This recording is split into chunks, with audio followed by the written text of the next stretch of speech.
I just wanted to come on here and yap about Magic the Gathering. It's one of my favorite hobbies. I really do enjoy it. I love collecting play boosters, collector boosters. I love opening up, seeing what I get and seeing what I can put into my decks that I already have, as well as buying singles. I think everybody should buy singles.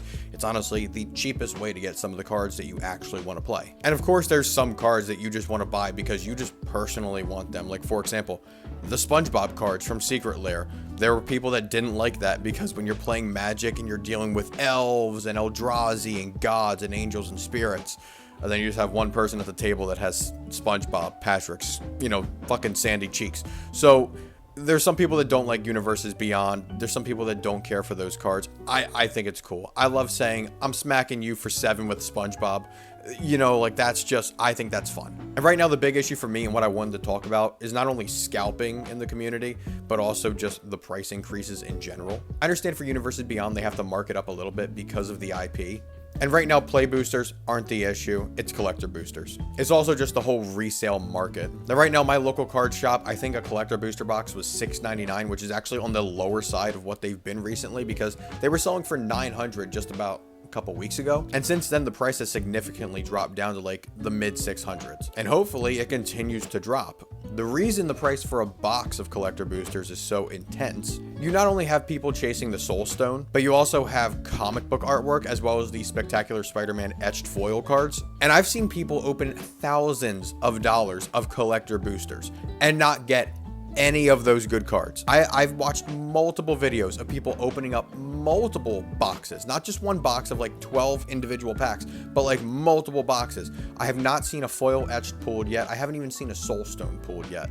And not for nothing, if you want the Soul Stone, right now it's selling for about $70 some on TCG. Sure, that's the base variation of that card, but if you wanted to play it, that's honestly your best bet as opposed to paying $60 to $70 for an individual pack of collector boosters to try and get that card. If you want the spectacular Spider-Man card, the regular variation of it seems like it's a good pull rate. Like, people are getting it, and you can even get it, I believe, in play boosters. You can also get it from buying a Marvel Legends toy, which is pretty cool. It's a promo card, and honestly, I might do it because the figure looks cool, but also the card looks cool too. But if you want one of the foil etched ones, I have not seen anybody pull them yet. And sadly, that's actually really cool. I think it's cool that you can get his stealth suit, or you can get his bombastic Bagman, or the symbiote suit, or 6-armed Spider-Man. I think all of those cards are absolutely cool. I just wish that they had a higher pull rate so people could actually chase them. For example, if I'm consuming the product, I understand if the foil etched versions of those are only in collector boosters, but it would be really cool to have base variations of those cards in non-foil be in play boosters and collector boosters. If I want to collect all of the different variations of that card, it would be really cool to go out to my local shop, buy a pack, open it up, and try and chase that card, even if it does have a lower pull rate. I also just wanted to add this part on about the spectacular Spider-Man card being foil etched because I feel like somebody out there probably has already opened one, right? Out of all the collector boosters that are out there, whether they've been on a camera or not, whether people have been streaming or opening up a video for YouTube, somebody has probably pulled at least one of them, right? At least one bombastic Bagman or 6-armed Spider-Man, right? Something like that. And I honestly feel like the reason why you don't see sales stats for that right now are because people are afraid of underselling. I think they're afraid of losing money that they could have made if they list it at a low price and then somebody else, when the next one hits the market, list it for a couple $100s more. So if I get one of those cards and I list it for $400 and it sells, and then somebody else lists it for $700 and it sells, I just lost $300 as opposed to if I would have waited a little bit. So that's just another issue, is everybody is trying to make an investment on Magic the Gathering cards, and it just sucks. It sucks for the people that want to buy these cards to not only play them and make their battlefield look really cool when they're playing with their friends, but also the people that are actually fans of the IP, whether that is fans of Final Fantasy. Maybe Final Fantasy fans that played the game actually wanted some of those cards and they can't get them because they're marked up for an unreasonable amount. Same thing with Spider-Man. I love all the comic book artwork that they've done for this set, but some of those cards are just super expensive, and right now I'm not going to pay. I'm going to wait until the market market drops. And not just drops a little bit, but drops significantly. If not, I'll just suck it up and never own the card because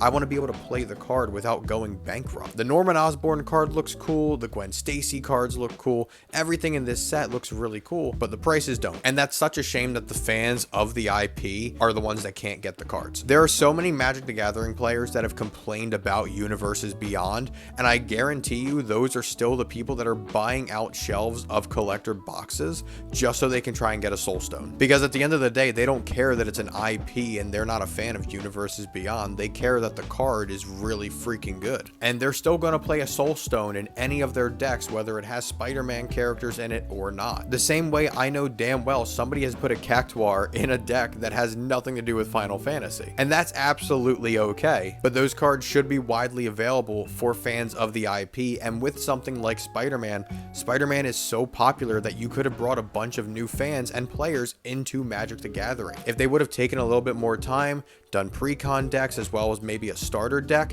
it could have been really cool. And I think that would have went over well as opposed to the way that they did end up doing this set. That's it. Let me get you back to the video. This was also an issue I personally had with the Innistrad Remastered set. I really wanted an Edgar Markov, and obviously everybody really only wanted the serialized one. Now, I love the serialized one for the artwork. I could care less if I get the card serialized, but I really thought the artwork was cool. But if you wanted that card with that artwork, the only way to get it was to have the serialized one. They didn't make a base variation that was a plain card that wasn't foil. They didn't make one of those cards that was non-serialized. You just had to get the serialized one. And so people were buying up packs chasing that card, and right now you can get that card.